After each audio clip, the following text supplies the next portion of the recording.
Բարև ձեզ, մեդիա հաբի հարգելի հետևորդներ, այսօր մեդիակաստ հաղորդման իմ հյուրն է Հայակվե ազգային քաղաքացիական միավորման համակարգող Ավետիք Չալաբյանը։ Բարև ձեզ, պարոն Չալաբյան։ Շնորհակալ եմ հյուրընկալվելու համար։ Եվ այսպես, պարոն Չալաբյան, սկսենք ամենավերջին իրադարձությունից, երբ եկեղեցում տեղի ունեցավ միջադեպ Նիկոլ Փաշինյանի եւ Մինասյան եղբայրների միջև, այնուհետև եղբայրներին ամենավայրագ ձևով ձերբակալեցին, որից հետո այսօր արդեն Դավիթ Մինասյանի նկատմամբ կիրառվեց 2 ամսյա կալանք, թեպետ մյուս եղբորը ազատ էին արձակել, բայց նրա նկատմամբ նույնպես խափանման միջոց կիրառվեց չբացակայելու արգելքը։ Հիմա արդյոք այս գործողությունները թե ձերբակալման այդ ամբողջ վայրագությունը եւ թե եղբայրներից Դավիթին կալանավորելը իրավաչափ է հաշվի առնելով, որ նրանք դպրոցականներ են, նաեւ հաշվի առնենք, որ մայրը դիմել էր խնդրելով, որ կալանք չկիրառեն, հաշվի առնելով, որ նա ունի առողջական խնդիրներ։ Եկեք այս ամենին նայենք տեղի ունեցողի ավելի լայն համայնապատկերում, հա։ Նախ սկսենք նայել ինչ է տեղի ունեցել ի վերջո, հա։ Ուրեմն կես տարուց ավել երկրի վարչապետի պաշտոնը զբաղեցնող անձը ամենագրեհիկ կոպիտ արշավն է իրականացրել հայ առաքելական Սուրբ եկեղեցու դեմ։ Եվ բնականաբար նաև դրանով վիրավորելով եկեղեցու հավատացյալ հետևորդների զգացումները։ Փորձելով պառակտել եկեղեցին, փորձելով արհեստականորեն նրա ներսում կողմեր ստեղծել, վիրավորելով եկեղեցու հոգևոր առաջնորդին Կարեգին երկրորդ վեհապարին եւ այլն, այսինքն նա ստեղծել է ծայրահեղ կոնֆլիկտային իրավիճակ։ Նա չի զլացել ատելության խոսքից, չի զլացել բռնությունից, մի քանի անգամ կեղծ պատարակներ, այսպես ասած, կազմակերպելուց, բեմադրելուց եւ իրական հավատացյալների մուտքը նաեւ այդտեղ արգելելուց, իրական քահանաների մուտքը արգելելուց եւ այլն։ Բացառիկ դեպք է, երբ որ մի երկրում, որը աշխարհի հնագույն քրիստոնեական պետությունն է, այդ պետության առաջնորդը բռնանում է սեփական եկեղեցու վրա, ընդ որում բռնանում է հետևողականորեն։ Հիմա այդ համատեքստում պետք է դիտարկել Փաշինյանի հաջորդ քայլը, երբ որ նա թիկնապահների ուղեկցությամբ, ըստ էության համարը բռնությամբ ներխուժում է եկեղեցի Սուրբ Աննան, ծաղկազարդի օրով, պատարագի ժամանակ հրմշտում են մարդկանց,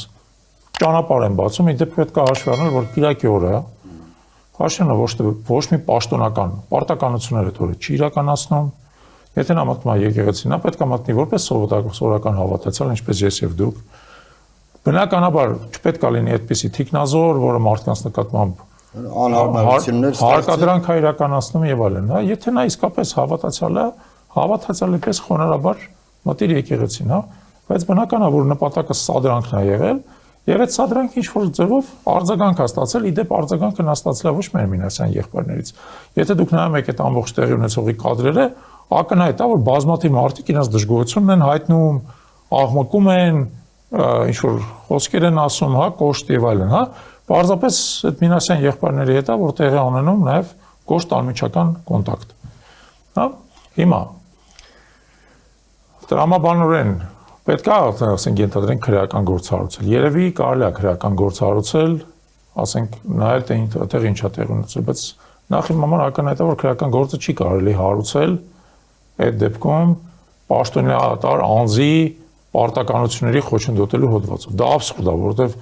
այնտեղ պարտականություններ չեր կատարում։ Այնտեղ ոչ մի պարտականություն, ոչ մի պաշտոնատար անձ չէր կատարում, որովհետև այնտեղ բոլորը հավասար են որպես հավատացյալներ։ Եվ կամ եթե նրանք պնդում են, որ պաշտոնատար անձը պարտականություններ կատարում, թող բացատրեն այդ պաշտոնատար անձը ինչ պարտականություններ կատարում եկեղեցու ներսում։ Այդ ո՞րն էր իր պարտականությունը, հա։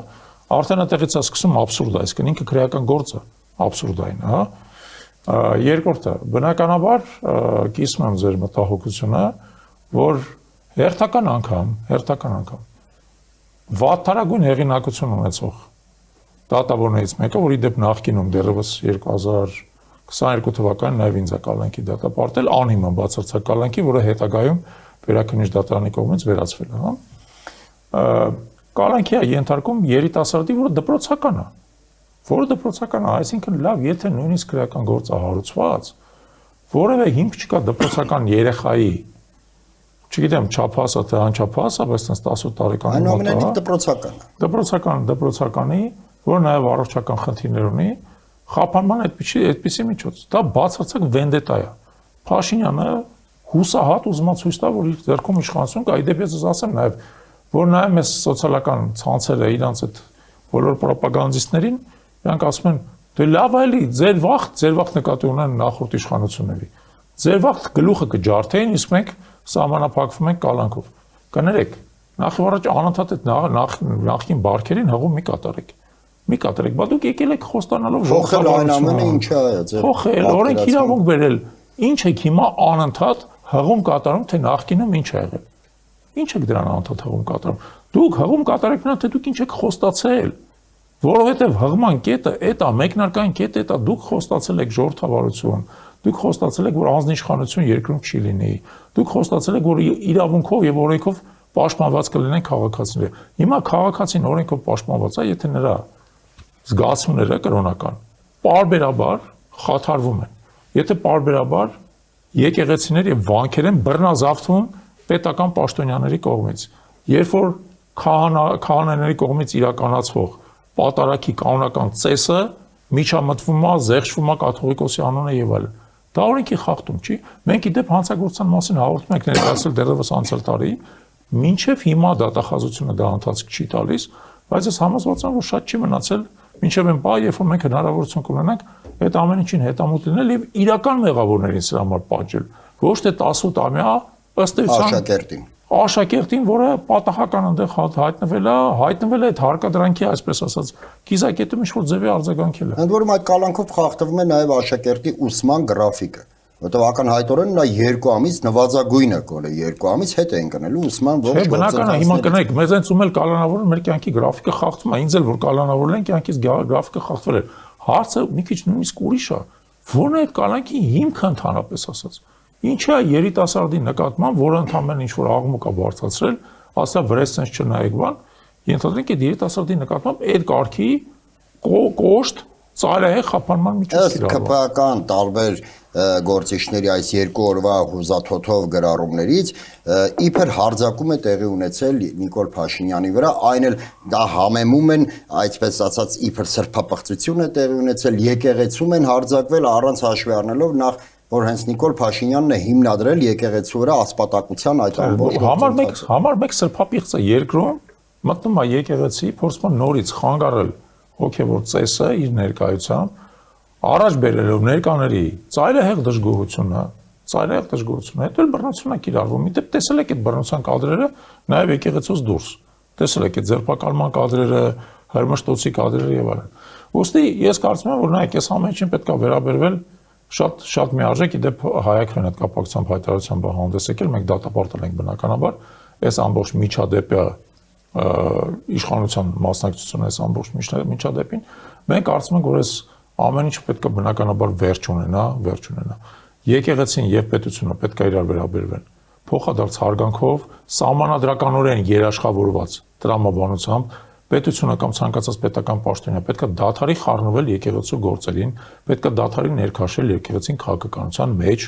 պետք է դադարի փորձել եկեղեցու կոնկրետ եկեղեցու վանական համալիրներ գրավել, կարգալույծ եղած քահանաներին, ասենք, փորձել դատարանով վերականգնել, որ ընդհանրապես աբսուրդ է, որովհետև քահանան դա հոգևոր կոչում է եւ աշխարհիկ դատարանը չի կարող հոգևոր կոչում վերականգնել։ Ոնց որ աշխարհիկ դատարանը չի կարող օրինակ ձեզ գիտությունների դոկտորի կոչում տալ կամ ձեզ Նոբելյան մրցանակ շնորհել եւ այլն, այսինքն կատեգորիաներ կան, որոնք կներեք էլի աշխարհիկ իշխանությունից դուրս են։ Քահանան դա հոգևոր կոչումը չի կարող դատարանը քահանայի կարգալուծությունը վերականգնել։ Դա հոգևոր իերարխիայում է միայն տեղ ունենում։ Պարոն Չալաբյան, Նիկոլ Փաշինյանը ակնհայտորեն սկսել է քարոզարշավը։ Այնինչ այս վերջին 1 ամսվա ընթացքում նա անում է միանգամայն քարոզարշավ է, որի թիրախը ընտրություններն են 2026 թվականների։ Սակայն ի տարբերություն 2021 թվականի, երբ նա քարոզարշավը իրականացրեց կեղծիքով, այն է Շուշիի Հադրութի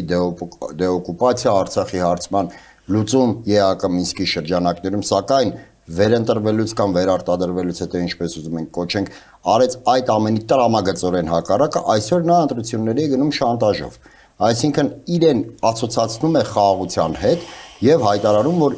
մոտավորապես հետեւյալը, որ եթե ինքը չլինի, լինելու է պատերազմ։ Մինչդեռ նա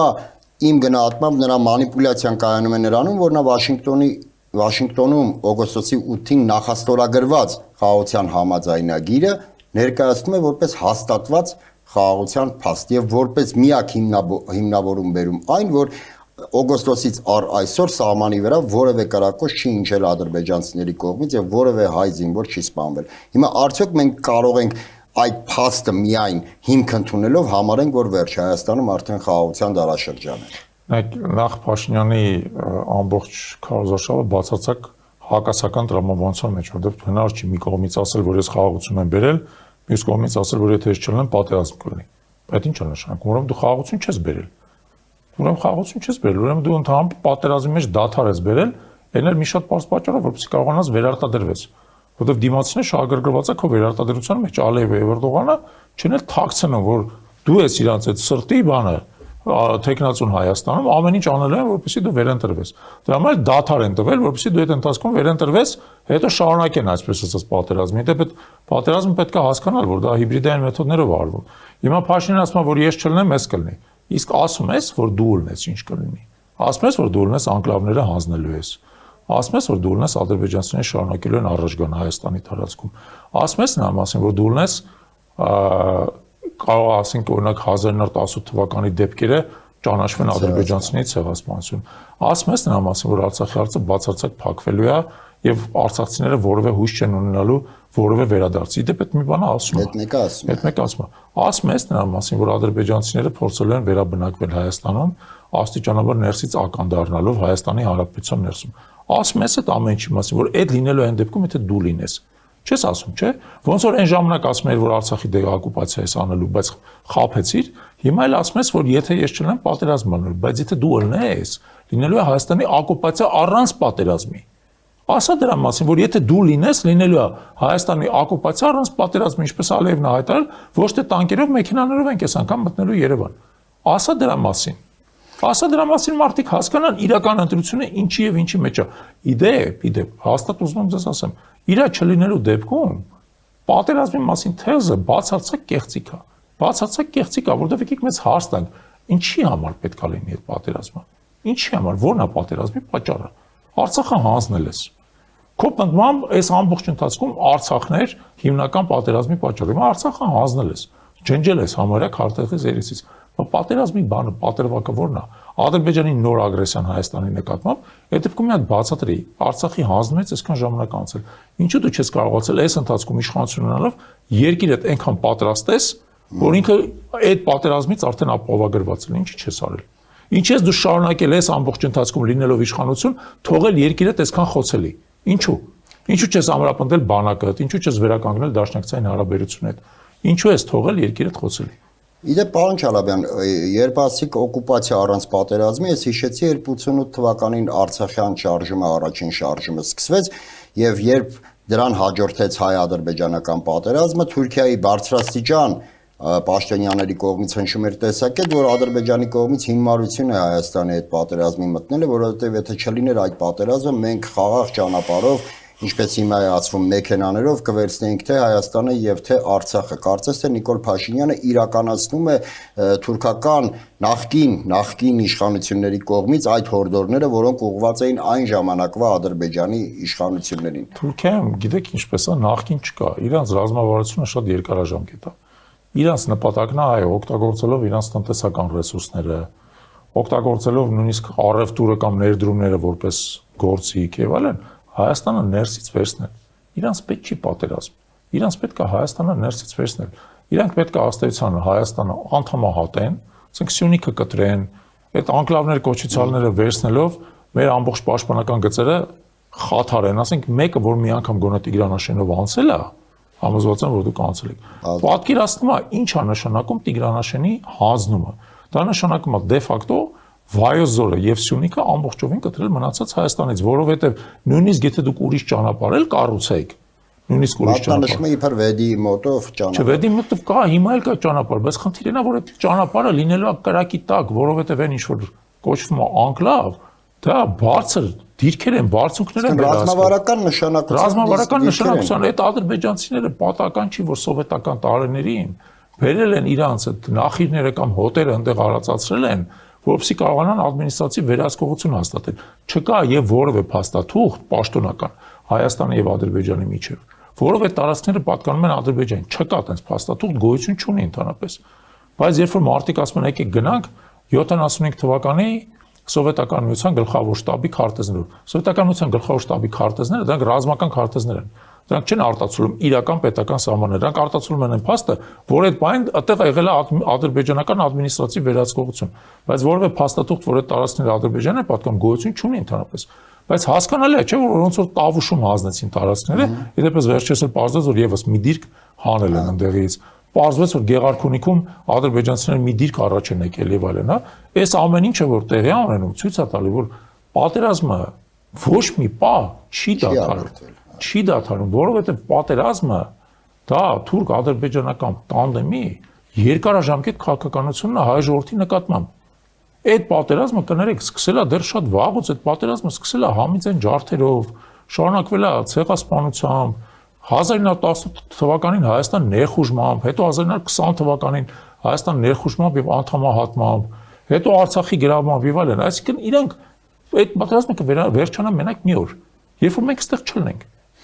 Իդեպ, երբ խոսեցիք բանակից եւ դաշնակիցներ ու գործընկերներ ձեռք բերելուց, վերջերս Նիկոլ Փաշինյանը իր հանդիպումներից մեկի ժամանակ ընդհանրապես բանակը հանեց անվտանգային համակարգից, այսինքն տարածիորեն նա բանակը չդիտարկեց որպես անվտանգային բաղկացուցիչ մաս, չխոսեց լուրջ դաշնակիցներ վստահելի նաև միջազգային համբավ ձեռք բերելուց, այլ ընդամենը այսպես խեղճի, թույլի պարտվածի տրամաբանությամբ հայտարարեց, որ մեր անվտանգության թիվ 1 երաշխիքը մեր տեղը իմանալն է այս աշխարհում։ Այսինքն Նիկոլ Փաշինյանը, եթե սկզբից բանակը փորձում էր երկրորդել անվտանգային այդ համակարգում, հիմա ընդհանրապես հանեց այդ համակարգից։ Հիմա ուր է տանելու այս իր այսպես չակերտավոր անվտանգային համակարգ կոչեցյալը, եթե ընդամենը պարփակվում է աշխարհում մեր տեղը իմանալը։ Տեսեք, ես կարծում եմ, որ առաջիկա ընտրությունների առանցքային հարցը հենց այդ է։ Հենց դա է։ Ինչպես ենք մենք պատկերացնում մեր անվտանգության ապահովումը։ Հիմա եկեք մի հատ բան անենք, էլի հերձենք Փաշինյանի թեզը։ Ինչ աստեյության ինքը ասում, որովհետեւ մենք հասկանանք իրականում նաև որ նա դրա այլընտրանք։ Փաշինյանն ասում է հետեւյալը. մենք չունենք դաշնակիցներ, մենք չունենք բավարար ռեսուրսներ երկրի ներսից պաշտպանություն կազմակերպելու համար, ուրեմն մեր միակ լուծումը դա մեր հազար հարևաններին հարմարվելն է։ Ուրիշ լուծում չկա, մենք պետք է նրանց հարմարվենք։ Երբ որ դա Փաշինյանը ասում է, այստեղ շատ պարզ տրամաբանական հարց է առաջանում։ Հարցը հետևյալն է. այդ հարևանները որտեղ են կանգնելու։ Որտեղ են կանգնելու, եթե դու անընդհատ ուզում ես իրանց հարմարվես, անընդհատ պատրաստ ես իրանց զիջումներ անելու, իրանք որտեղ են կանգնելու, որն է այն սահմանը, որից հետո իրանք բավարարված են։ Հիմա մեր պնդումը հետևյալն է, այդ սահմանը Հայաստանի Հանրապետության որպես հայկական պետություն կազմակերպումն է, որովհետև թուրք-ադրբեջանական տանդեմին պետք չի Հայաստանի Հանրապետություն որպես այդպեսին, պետք չի գլխացավանք, պետք չի մի երկիր, որը այդ այսպես կոչված մի ազգ երկու պետությունը իրարից բաժանում է։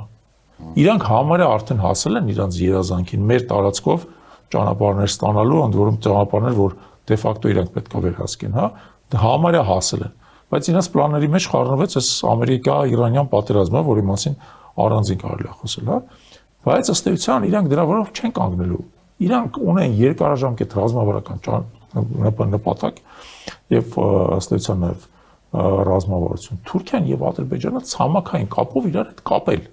հուսալի ցամաքային կապով։ Եվ եթե դուք իրանց տեղը լեք, դուք նույնը կմտածեիք։ Դուք նույնը կմտածեիք, հասկանում եք, այսինքն դա տրամաբանական է, նայում ես, քարտեզին մարդիկ ժամանակին թուրքերը 30-ական թվականներին դեռ Իրանի հետ տարածքի փոխանակություն են արել, որ Նախիջևանի հետ սահման ունենան։ Այդ ժամանակ այդ սահմանը Խորհրդային Միության սահման էր։ Արտակուստ ոչ մի տարբերություն չկար, դու Նախիջևանի հետ սահմանակից թե Հայաստանի Հանրապետություն, բայց մարդիկ մտածել են այն ժամանակ, որ կարող է մեր Խորհրդային Միությունը քանդվի, ու այդ սահմանը իրենց համար դառնա օգտագործելի սահման ճանապարհ դեպի Ադրբեջան։ Այդ խնդիրը լուծել են այն ժամանակ։ Արցախը, որը վերահսկում էր իդեպ այդ ճանապարհի, հա, կարևորագույն ճանապարհի մոտավորապես 80 կիլոմետրը Արաքսի հովտով, իրեն կարողացան շարքից հանեն 2020 թվականին, վերագրավեցին այդ տարածքը։ Հիմա մնացել է միած Սյունիքը։ Եվ Սյունիքը գրավելուց հետո եւ ասենք Հայաստանը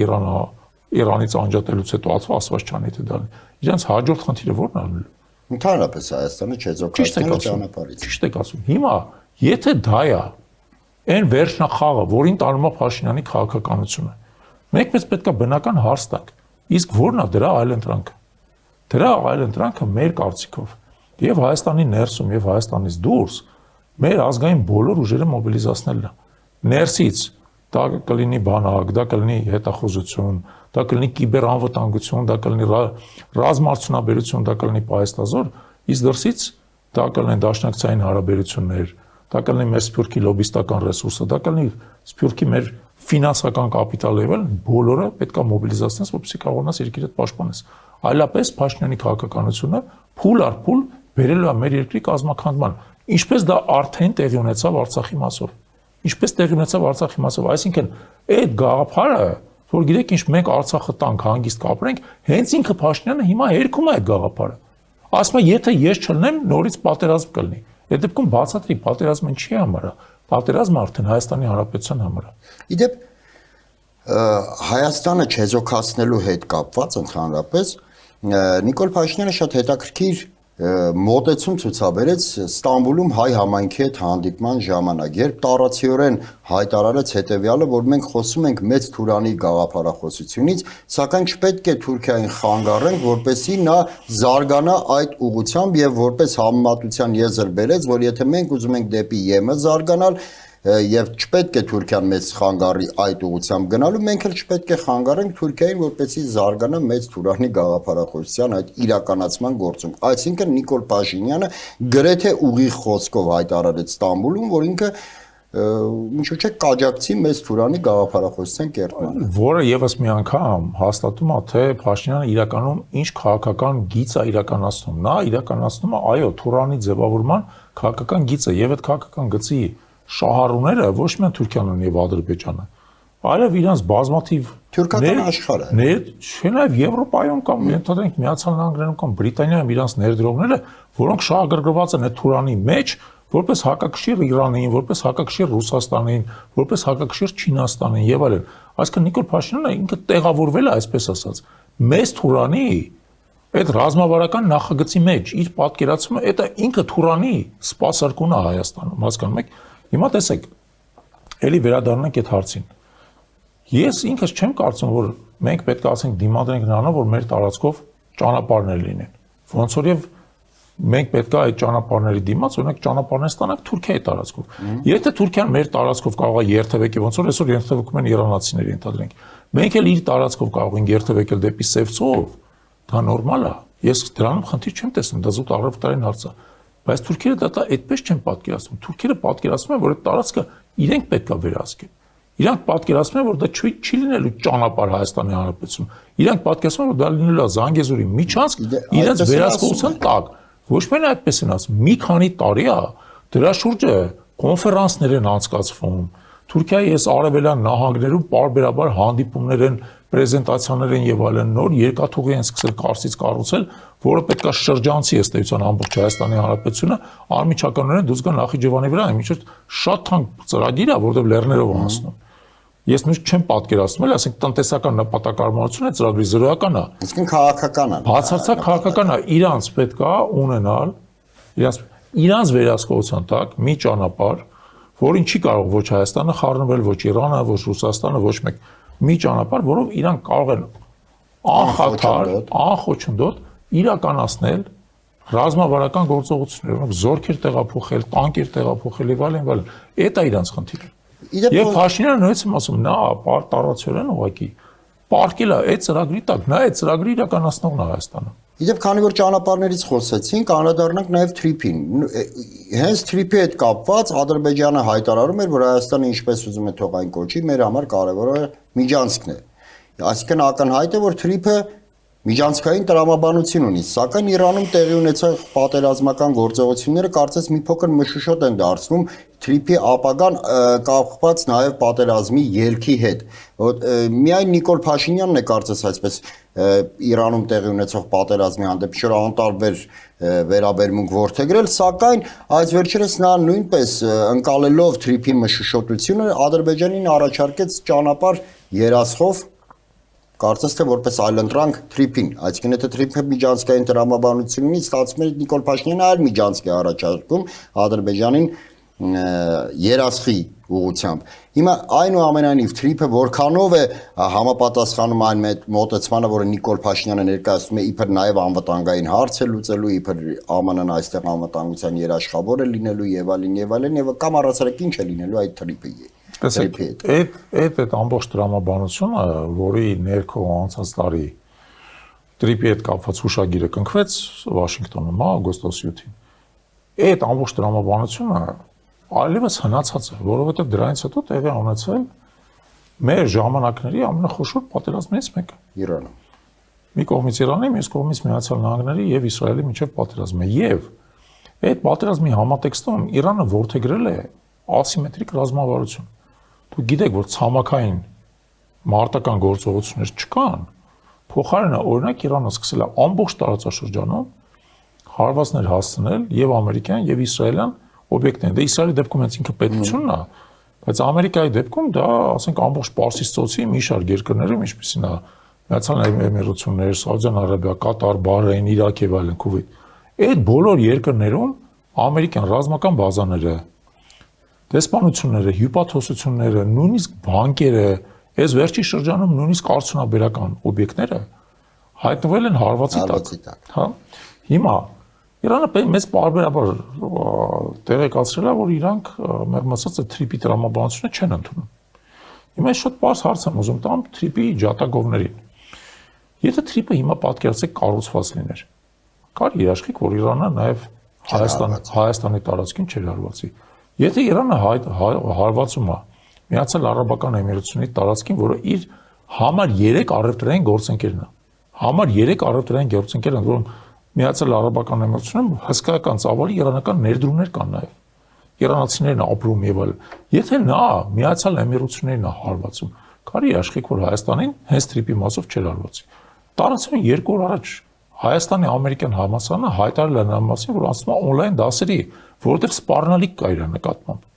Հույս ունեմ, որ այդ սպառնալիքը չի իրականանա, բայց սպառնալիք կա։ Հիմա ես հարց եմ տալի, ամենապարզ հարցն է. եթե Իրանի եւ Միացյալ Նահանգների միջև հարաբերությունները այս աստիճան սրված են, ըստ էության լայնամասշտաբ պատերազմ ընթանում, ինչ տրամաբանությամբ դու կարող ես Իրանի սահմանի վրա ամերիկյան օբյեկտ կառուցես։ Դա անհնար է, դա բացառվում է։ Այսինքն Թրիփը երկու տրամաբանություն ունի երբևիցե իրականություն դառնալու համար, կամ Միացյալ Նահանգների եւ Իրանի միջև հարաբերությունները պետք է վերադառնան նորմալ գործընկերային, չասեմ բարի դրացական, բայց գործընկերային հուն, եւ դա այս բան համենայն դեպս տեսանելի չէ։ Տեսանելի չէ, որովհետեւ դրա համար կամ Իրանը պետք է վարչակարգ փոխվի, կամ Միացյալ Նահանգների եւ Իրանի միջև պետք է ի վերջո ինչ-որ փոխզիջումային տրամաբանություն զարգանա, որը մինչև հիմա տեղի չունեցել, որովհետև կողմերի պատկերացումները տրամագծորեն տարբերվում են։ Բայց այդ դեպքում արդյոք Թրիփը չի կորցնի իր նշանակությունը ԱՄՆ-ի համար հենց։ Չէ, ես հենց այդ եմ ասում, այսինքն եթե ԱՄՆ-ն պատկերացնում էր, որ Թրիփը իր համար կարևոր ակտիվ է այս տարածաշրջանում, հա, հիմա ԱՄՆ-ն տեսնում է, որ իր ակտիվների մեծ մասը այս տարածաշրջանում պարզապես հոդս են ցնդել, նա նոր ներդրում չի կատարելու, դա Ամերիկայի տեսանկյունից Միացյալ Նահանգների անիմաստ գործողություն է, մինչև ինքը Իրանի հետ իր հարաբերությունները չի կարգավորել, ինքը Իրանի անմիջական սահմանի վրա նոր բազմամիլիոնանոց ներդրում չի կատարելու, դա պարզ է։ Իդեպ Փաշինյանը ստիպված եղավ դա ընդունել, բայց հիմա նայեք, նույնիսկ մինչև այս պատերազմը մենք դրա մասին ենք ասում ենք սիրելիներս, ախր Իրանը պարբերաբար ձեզ զգուշացումներ անում իր դեսպանի շուրթերով։ Պարբերաբար զգուշացումներ են անում այդ մարդիկ։ Վերջին անգամ բավականին կոշտ։ Բավականին կոշտ, ի վերջո պետք է հասկանաք, չէ՞ դրա մասին, այդ զգուշացումները, որ անում են, պատահական չի, չէ՞, որովհետև իրանք գիտեն, չէ՞, իրանց եւ Միացյալ Նահանգների միջև տեղի ունեցող բարձ դինամիկայի մասին, իրանք պարբերաբար ձեզ ասում են դրա մասին։ Պետք է հասկանաք դա, թե չէ։ Եվ ի վերջո ասեմ ձեզ, էլի, եթե այդտեղով երբևիցե ճանապարհը անցնելու, այդ ճանապարհը առաջինը պետք է լինի մեր Հայաստանի վերահսկողության տակ։ Եվ եթե այդտեղ լինելու են նաև օտար օպերատորներ, մասնակիցներ եւ այլն, դա պետք է լինի այնպես բալանսավորված, որ ոչ մի առանձին վերցած երկիր շահագրգռված չլինի դա խաթարելու։ Շահագրգռված, դե որտեղ երբ որ դուք բերում եք կոնկրետ Միացյալ Նահանգներին, որի անմիջական, ասենք, թշնամի սահմանից այնկով 10 մետրի վրա է գտնվում, հա, Դուք հասկանալի է, որ դրանով ստեղծում եք հերթական այսպես Պայթյունավտանգ իրավիճակ։ Պայթյունավտանգ հանգույց եք ստեղծում այդտեղ։ Այսինքն թրիփում Նիկոլ Փաշինյանը եթե մինչ այդ հայտարարում է, որ այս պրոյեկտով մենք ստեղծում ենք միջավայր, որից կօգտվեն բոլորը, Ռուսաստանը, Իրանը, Թուրքիան, Ադրբեջանը, Հայաստանը եւ առհասարակ բոլորը, ստացվում է հակառակը։ Թրիփով Նիկոլ Փաշինյանը ստեղծում է աշխարհաքաղաքական բախումների կենտրոն։ Բախումների կենտրոն չէ, բայց առնվազն հանգույց է ստեղծում, այո։ Եվ դա իդեպ ցույց է տալիս, թե ինչպես պետք է արտաքին քաղաքականություն վարել։ Այն ինչ որ արվել է, դա այս վարչախմբի թուլության հերթական նշանն է մեր տեսանկյունից։ Հերթական նշանը, երբ որ ըստ էության բանակցվել է մի լուծում, որը տարածվել է մի տարի հետո, այլևս ակտուալ չի։ Հիմա պարոն Չալաբյան, այս ամենի հանգուցալուծումը ի վերջո, թե ներքաղաքական այս լարված մթնոլորտի, թե արտաքին քաղաքականության, եթե առհասարակ կարելի է համարել արտաքին քաղաքականության, այս անկումը, ի վերջո որն է այն գլխավոր նախապայմանը, որի լուծման դեպքում կհանգեցնի իրավիճակի շտկմանը, թե այս, թե այն հատվածում։ Տեսեք, ես կարծում եմ, եւ երևի դա դրանով նաեւ ամփոփ ենք, որ լուծումը Հայաստանում ազգային իշխանություն ձևավորելն է։ Բայց դա հեշտ խնդիր չի։ Այն իմաստով, որ մենք արդեն շատ երկար տարիներ ունենք իրավիճակ, երբ որ իշխանությունը ըստ էության ծառայում է իր սեփական կորպորատիվ շահերին, սակայն մեր ազգային խնդիրները մնում են չլուծված եւ ավելին ձեզ ասեմ, վերջի 8 տարիների ընթացքում մենք տեսնում ենք, թե մեր ազգային խնդիրների տեսանկյունից ինչպիսի ահավոր նահանջ ենք մենք ապրել։ Արցախն են կորցրել հուսով ժամանակավորապես, ցեղասպանության միջազգային ճանաչումը դե ֆակտո դադարեցված է տեղի չունենում, Մեր երկրի ներսում ինքնությանը անընդհատ հարվածներ են տեղում աճ ու ձախ հենց երկրի իշխանությունների կողմից, կրթական համակարգն դեգրադացիայի ենթարկվում եւ այլն։ Այս ամեն ինչը պետք է կարողանալ շրջել։ Սրա համար պետք է եւ քաղաքական կամք, եւ կոմպետենցիա, եւ ռեսուրսներ։ Այդ ամեն ինչը կարծում եմ, որ առանձին վերցած որևէ մեկը ինչքան էլ դա պնդի, չի կարող անել։ Այստեղ պետք է բնականաբար որոշակի համերաշխություն, միասնական աշխատանք,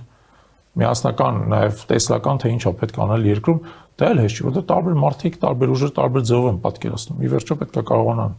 իմի գան մի հատ այնպիսի քաղաքական ծրագրի շուրջը, որը եթե իդեալական չի, բայց առնվազն բնակչության մեծամասնությունը կընդունի, կհասկանա, որ այդ ծրագիրն է, որը առաջընթացի եւ անվտանգության հնարավորություն է տալիս եւ միասին կգնանք առաջ։ Դե ինչ պարոն Չալաբյան, շնորհակալ եմ նման հետաքրքիր զրույցի համար։ Մեդիահաբի հարգելի հետևորդներ, հիշեցնեմ, որ զրուցում էի Հայաքվե ազգային քաղաքացիական միավորման համակարգող Ավետիք Չալաբյանի հետ։ Այսօր այսքանը, շնորհակալ եմ, կհանդիպենք։